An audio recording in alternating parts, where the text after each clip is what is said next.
He is a beloved Haitian teacher who happens to live and teach in the Trump-MAGA world, supporting Ohio. Students, churchgoers, and community members across a Republican county are dreading and fighting the deportation of a beloved immigrant teacher. Tyrone Bowman, live. Welcome to the program. In a few moments, we're going to talk about this guy right here. If I can blow up the photo. I think I can, I don't know, but anyway, I want you to see the person that I'm going to be talking about. I think I can get him larger. There you are. We'll leave that there for a moment. All right, let's talk about this young man according to NBC News. Andy and Amy Schaefer live with their 5 children in a reliably conservative corner of rural Ohio, where they hit the pool in the summer and attend high school football games Andy coaches in the fall. The Schaefers said 2 of their children recently adopted from crisis-torn Haiti would be struggling without the help of another Haitian immigrant, Mark Rocher, a science teacher and translator who has become a lifeline to the family. The 2 boys, Francione, who is 13, and Jean Loxon, who is 11, have exhibited trauma-related behavioral issues and language barriers upon arriving in the U.S. in May of 2024, they said. Last month, in a quiet room at the Elm Street Church of the Nazarene in Lima, Rocher appeared somber as he spoke with NBC News about possibly having to return to Haiti when his legal status in the U.S. ends, according to a directive from the Trump administration. Wasn't it during the presidential campaign that the economy in Ohio was booming because of the Haitian immigrants who diligently actually saved the faltering economy down in Ohio? It was then that presidential candidate Trump said during the presidential debate with former Vice President Kamala Harris that they were eating the dogs, they were eating the cats, and et cetera, et cetera, et cetera. Rocher, 32, arrived in the United States in 2023 through a humanitarian parole program, after the kidnapping of a close friend became the fatal straw in his decision to flee the escalating violence in his hometown. Once here, he was granted temporary protection status, or TPS, along with a work permit, which allowed him to fill crucial teaching and translating roles in an area of Ohio with teacher shortages, particularly for Haitian Creole speakers, according to Andy Schaefer, who is also a teacher from Springfield, Ohio, was thrown into the spotlight during the presidential election last year, as Haitian immigrants have come to Northwest Ohio with the promise of housing and job opportunities. This quick population boom created some housing shortages and strains on health care facilities, according to local leaders. On June 27, the Trump administration announced it would terminate TPS for Haitians effective September 2. And intensified deportation efforts days later, a federal court in New York blocked the order allowing TPS for more than 500,000 Haitians to continue until its original expiration date, February 3rd, 2026. Now, with just months left to that deadline, Rocher remains uncertain about his future. To his surprise, he said his situation has created an unexpected surge of community support in Putnam County, where a decisive 83% of voters backed Trump in 2024. The story of Rocher, a church volunteer who has become a bridge between Haitians and longtime residents, is challenging some to grapple with their party's hardline immigration views.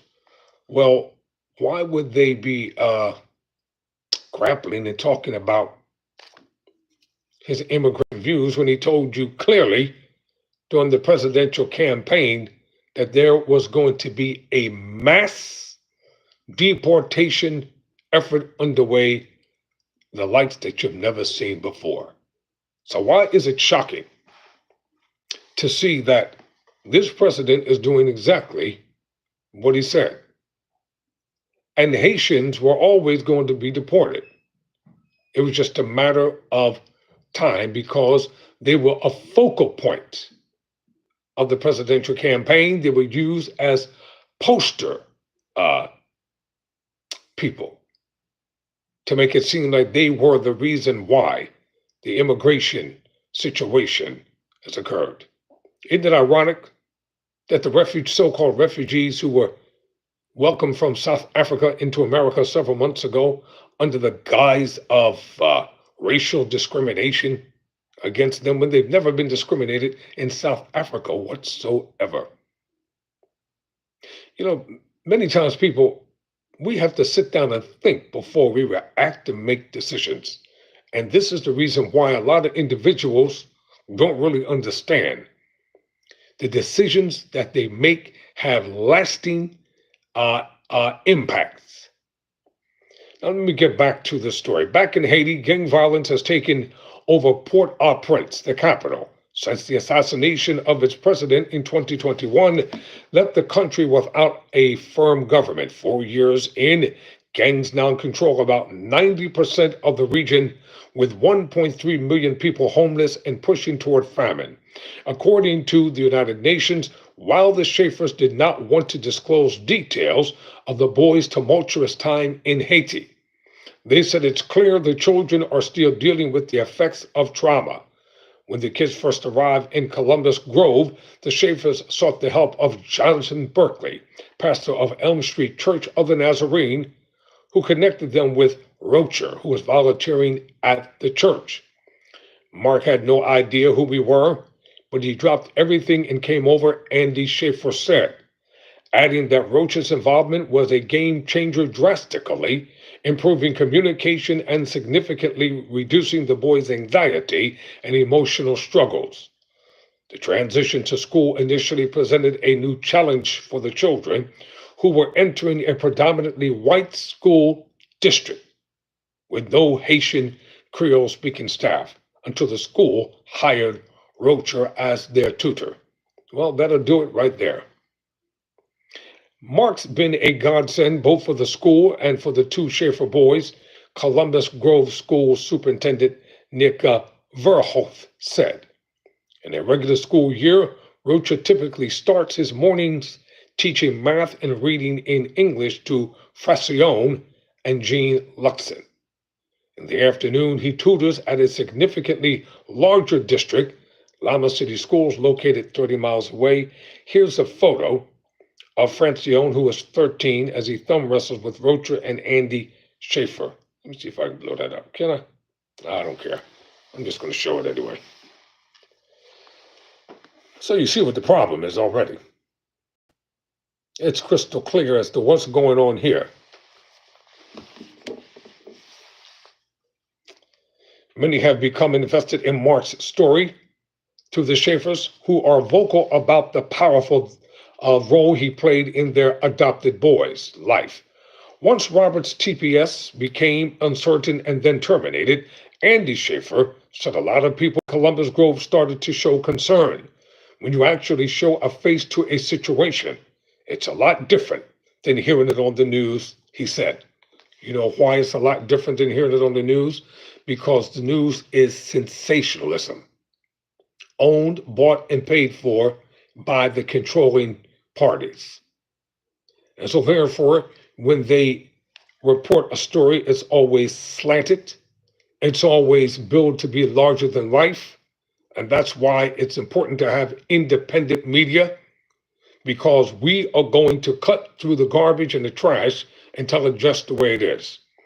At Columbus Grove High School, senior Katie Schumacher, 18, took an action after learning about Rocher's situation. As part of a government class assignment, she and other students wrote a letter to Homeland Security Secretary Kristi Noem advocating on his behalf. Quote, it was both upsetting and confusing.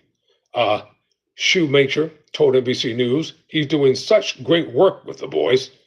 He was doing such great work with the boys, it just made sense for him to stay. Several teachers joined students writing to Republican senators and officials pushing back on his deportation.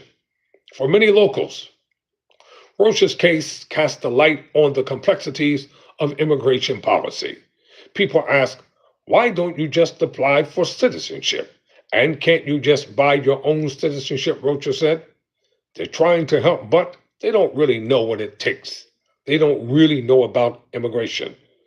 So here's a photo of Rocha, who tutors students at Lima Senior High in Ohio, and there's a picture of the school in the background.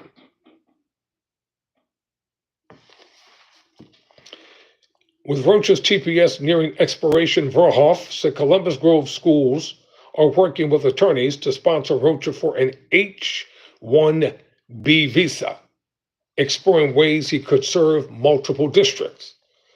Mark services are so needed, the superintendent said. In fact, the need for translating services could become more prevalent. The increase of Haitians in the area has been significant. It's gone from a handful to thousands in a very short period of time, said Katie Seals-Schoft, director of development at Connecting Borders, a local nonprofit founded in 2024 to address the influx of immigrants to the area. The rise of immigrants in Northwest Ohio aligns with increased business investment and an aging local workforce. If I'm not mistaken, most of the Haitians voted for Trump.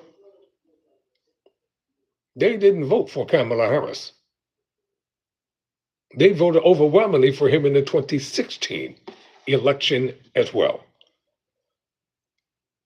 The employers that we work with closely with understand the value that these immigrants bring to their companies, Seals-Schoft said. Last Friday, Governor Mike DeWine, a Republican, said in nearby Springfield, that the state is preparing for potential mass layoffs of immigrant workers as a result of TPS ending. He said it's not going to be good for workers or employers.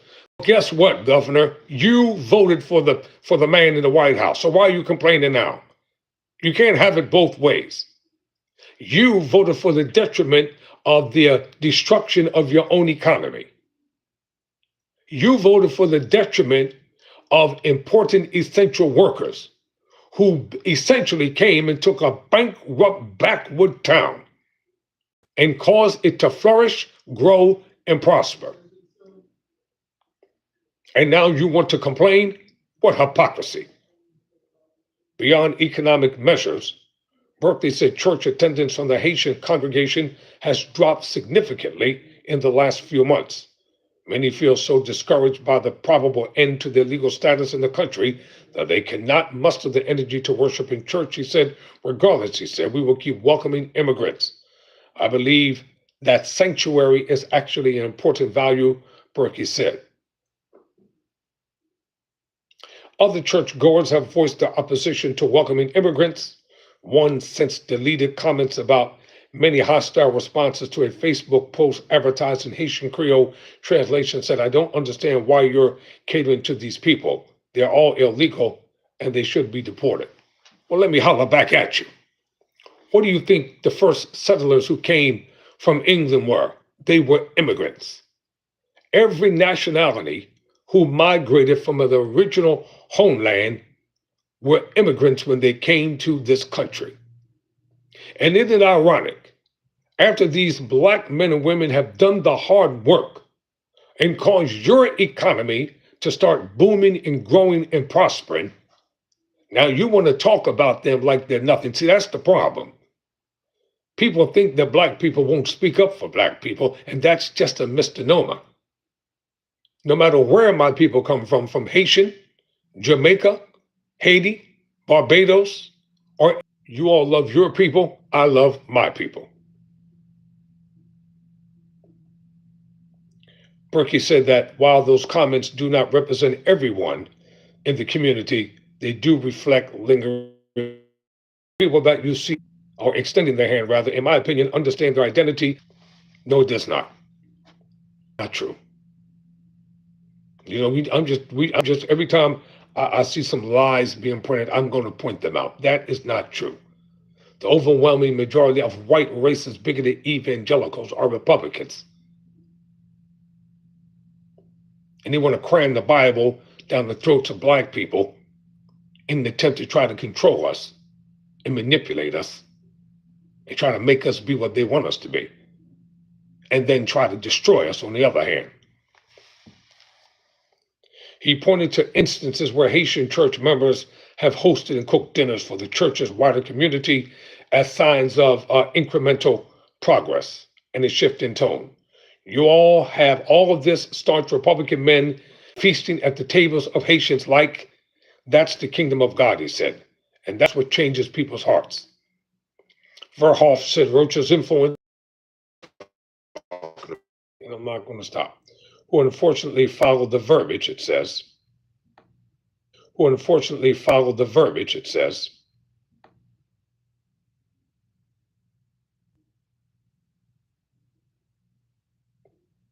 It's a shame because school's getting ready to start.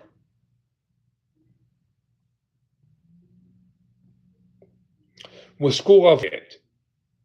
So it's a difficult journey that the young man is going to deal with. Well, I'll keep you updated on this story and other stories that I'll be talking about as well. Till next video, never surrender, never quit.